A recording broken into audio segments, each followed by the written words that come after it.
Pwede kayong ma-interview? Hi po.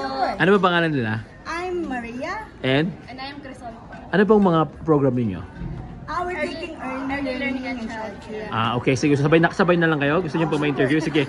Saan muna kayo sa Pilipinas? I'm from Cavite. Cavite. I'm from Mindanao po. Mindanao. Saan sa Mindanao? Sa Agusan. Sa Agusan. Wow. Okay. Anong masasabi ninyo sa program ninyo? Kasi ako nag-detect din ako ng ECE. Okay lang kasi we're also educators from our country. So it's just a continuation of our profession here. Walang masyadong exams, but more on documentation, observation, and a lot of strategies, approach, and a lot more. Actually, mas marami ako natutunan dito. Kumpara Kesa sa inaral ko, kesa sa gin-graduate ko from our home.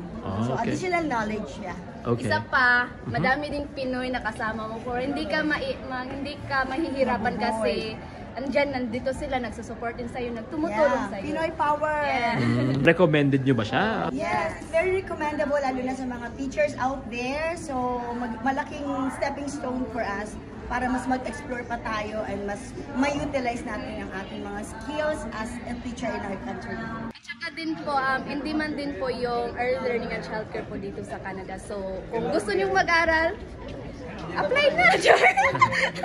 Thank you po! Bye! Follow, See you here! subscribe! See you here!